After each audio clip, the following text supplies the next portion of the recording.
Hi, everybody. This is David Nevins for CityBiz, and thank you so much for joining us today.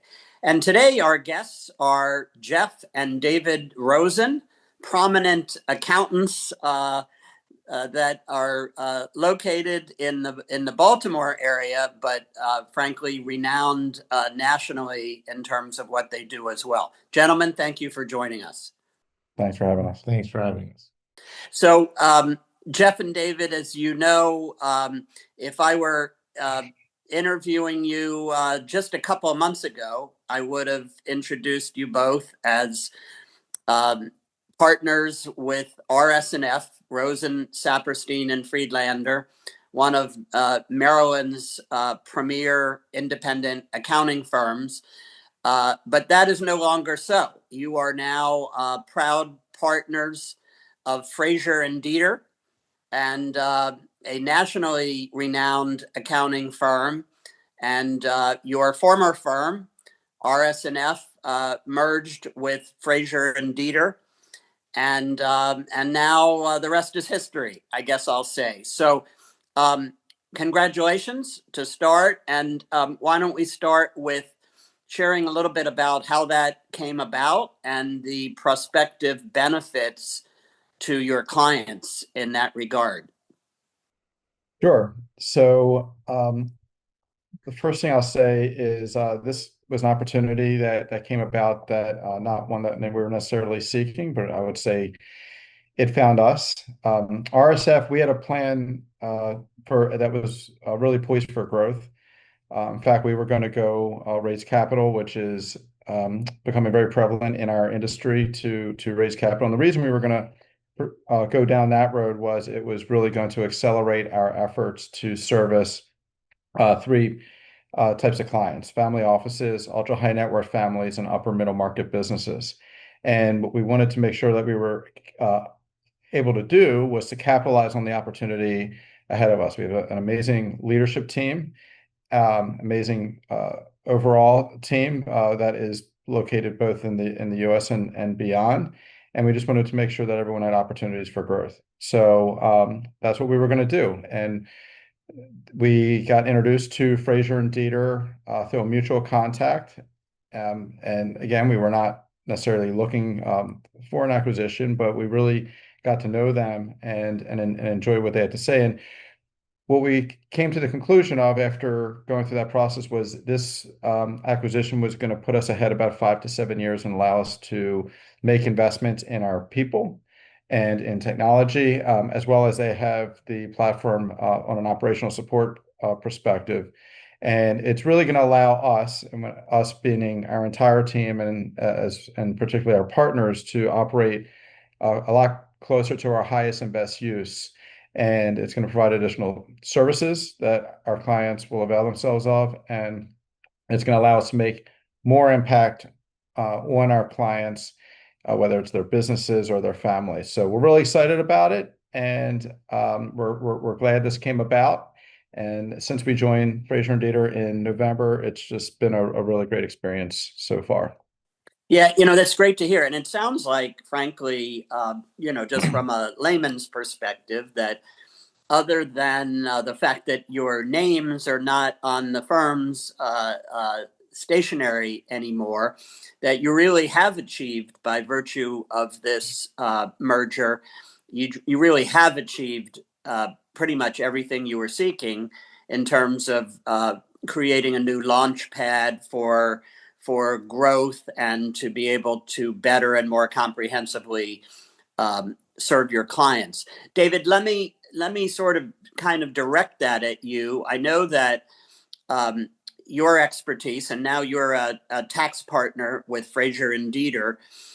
One of your many areas of expertise, I guess I'll say, is um, family offices and the significant growth that area has seen in the last many years. And it's not often that we are all familiar with the term, so and so wrote the book on this or that, meaning they're expert. But David, you literally wrote the book on family offices. So tell us a little bit about that part of the practice and again, maybe fill in a bit more in terms of how the this new affiliation with Frazier and Deeter will help you even more to accomplish your goals and objectives there.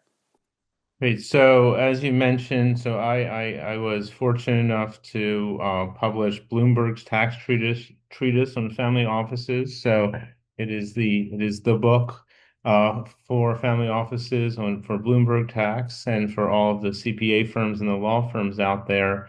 And that's been a great and that has helped spur the growth that started at RSNF, where we got to work with many of the most successful families in the country, family offices and centimillionaire families and other aspiring family offices who are working towards figuring out how to deal with their multi-generational planning needs. We and what we found was in the market, most accounting firms treat family offices and ultra high net worth families, private wealth families, the same way they treat individual tax clients. They don't learn different areas that are focused on these families. They don't treat them with a different model. And at Frazier and Deeter, which is building on what we did at RSNF, we aim to change that and really focus on what's important for family offices. First, in light of the book, and the fact is that we became one of the national leaders in tax planning, creative tax planning for the wealthiest families. We're going to continue to do that and train that and teach and to focus as the best at tax planning for the wealthiest families in the country. For those top 200,000 families in the country, those were 50 million and more. That's what we do all day, every day. Uh, these are also families that are used to a level of service that we don't usually see in the accounting space, and we're going to work on that too. We're going to teach people in our group three things. They're going to learn the technical issues that face family offices. They're going to learn how to be a family office professional. They're going to understand what family offices and wealthy families are, the things they own, and the type of things that are important to them. And then they're going to learn customer service, because our team is going to provide a level of customer service that people are used to when they deal with a Goldman Sachs or JP Morgan, not the level of service they're used to in dealing with CPA firms. And we're by having this focused model, by having our team train in this area, by having a better service model, we'll be able to help these families achieve their goals, to deal with, the components of these complex families. They're multi-generational. They transfer assets to the next generation. They own complex assets, things that have complicated reporting and tax issues like real estate and private equity. They own their assets not just individually, but through trusts and entities. And then they have multi-state and international and regulatory issues. And those families, that's what we're built to handle. Yeah, I mean that's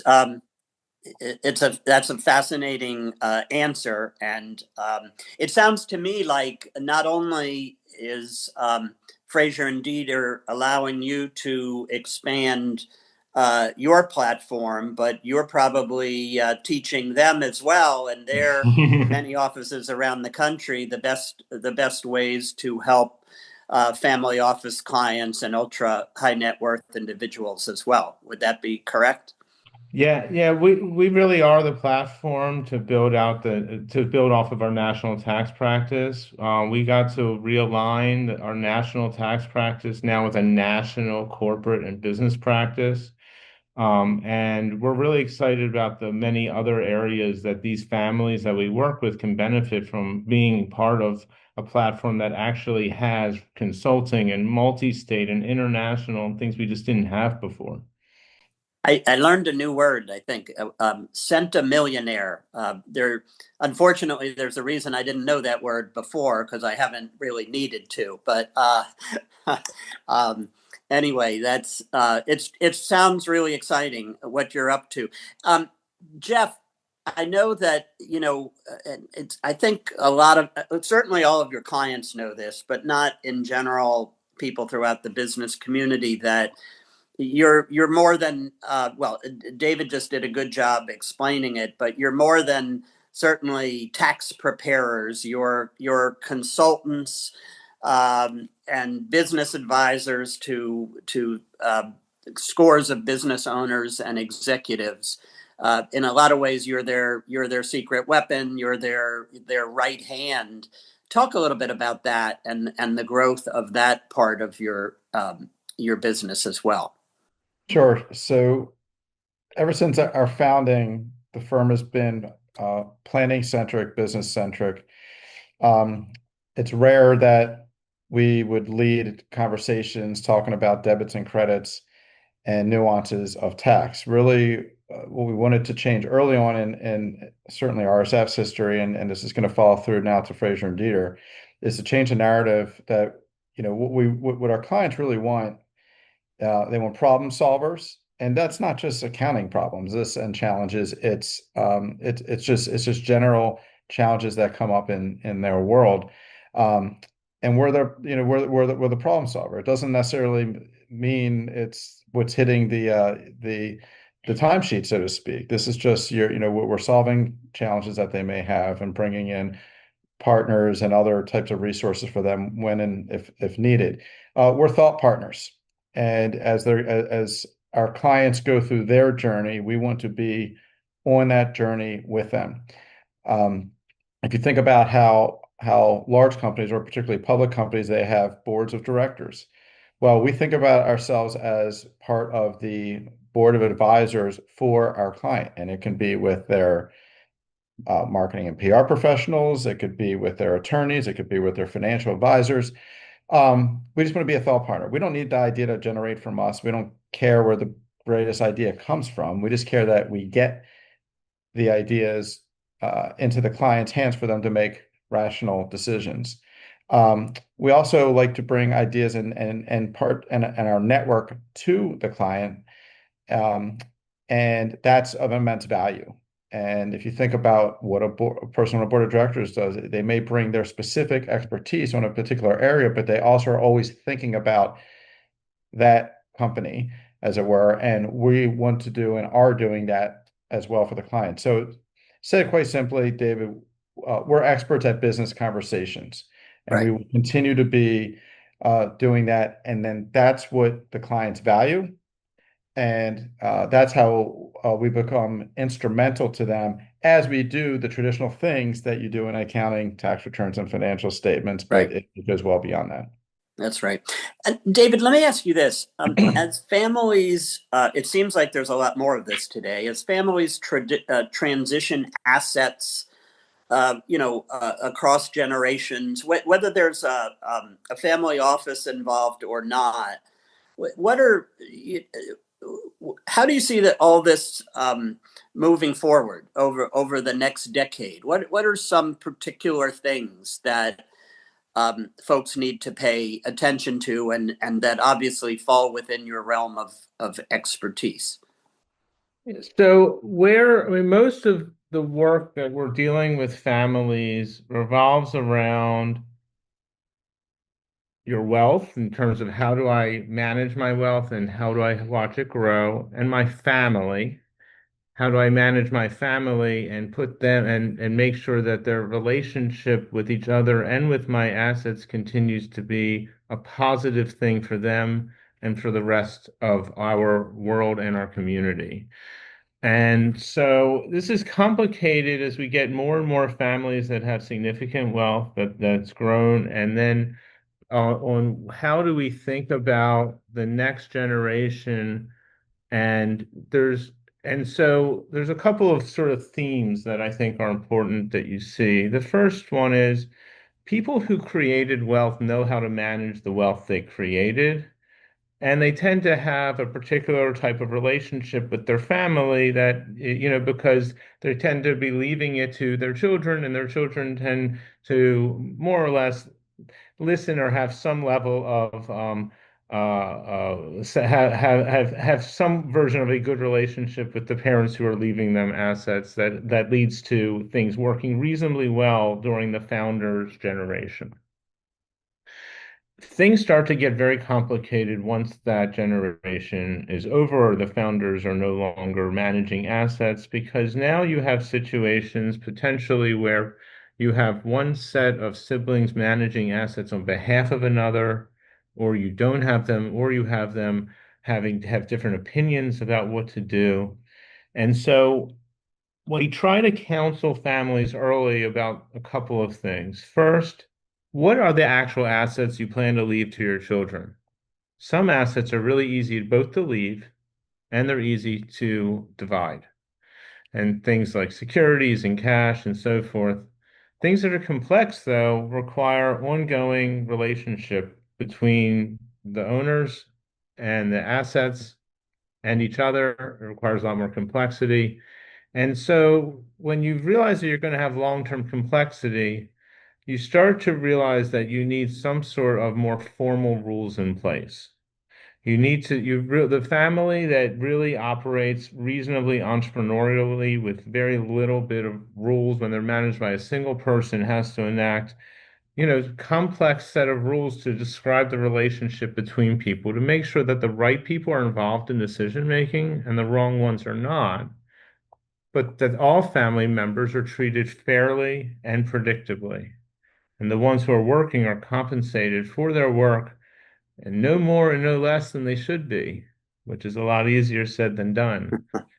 And so, we try, some things tend to be established as the industry continues to evolve. Um, but we try to get ahead of realizing that here are the types of concerns that you will have if you try to manage assets on a multi-generational basis, and that we have to make a decision basically going down one of two paths. One path is more formality. We're going to manage these assets for generations. We're going to form a family office or something akin to a family office, create a vehicle that's the vehicle that will exist, that will have these assets managed, and that becomes a business. That becomes a business itself. The only way to be successful and outperform the market at that point is to turn that into a business.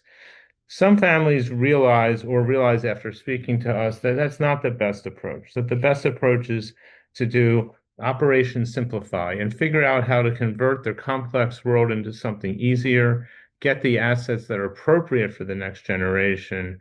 Don't put the children in a situation where they're possibly fighting between branches, Right. and instead to figure out a better way to actually transfer wealth and then put each of those next families themselves in the right position for themselves. And so it's really very custom, but it's really about not putting it one size fits all, not pushing people towards complexity all the time, and Right. finding the right situation for every family. You've made that very clear. It sounds like you guys need to be part accountant, part business advisor, and big part psychiatrist at the or social worker at the same time. Um, Jeff, let me, in closing, just ask you to review again the three areas of emphasis and expertise as you grow what was formerly the highly regarded Rosen, Saperstein, and Friedlander, or RSNF team, and you grow it nationally as Frazier and Deeter. So, for our viewers' benefit, just share those three areas of concentration and expertise one more time. Sure. So our client profiles are family offices, ultra high net worth families, which oftentimes are aspiring family offices. And then the third is upper middle market businesses. Yeah, and I think that you've made it clear that this new affiliation, it seems to me, can only enhance your ability to do that. We only have a minute or two left. Has the reaction from your many clients been positive to the affiliation with Frazier and Deeter? Yes, by and large, it's been very positive. We're already availing ourselves, even in the first couple of months, of the additional resources and services that Frazier and Deeter already has in-house that we either had, but not as with as much depth, or that we just didn't have at all. So that's been tremendously positive, and it also opens up a whole array of additional areas of opportunity for us where we have a lot of folks in our network, and as companies do when they were around for 47 years. So we're now going to be able to take advantage of a lot of those opportunities, and that includes expanding to additional industries, enhancing opportunities within industries that we're already in. And now we're part of an international firm, and we're going to take advantage of that to our clients' benefit as well as our team. That's great. And just real quickly, how does one of our viewers who fits into one of these categories, how do they get a hold of you? Well, they can certainly reach out to either me or David. Um, my email is jeffrey.rosen@frazierdeeter.com. David is david.rosen@frazierdeeter.com. But certainly feel free to give us a call as well, and check out our website. We would love to talk to you. Well, it's been a real pleasure catching up with both of you. I know we've done this before when you were the managing partners of RSNF, and it sounds like the future holds only bright things and bigger things for the two of you, and even more importantly, for your clients. So thank you both for your time. Thank you. We appreciate it. Thank you. We appreciate you having us on, and thank you for putting this together. Yeah, no, it's great. I just have to remember it's no longer RSNF. It's Frazier and Deeter. Congratulations. I look forward to seeing you both in the near future. This is David Nevins for City Biz, and thank you so much for joining us today as well.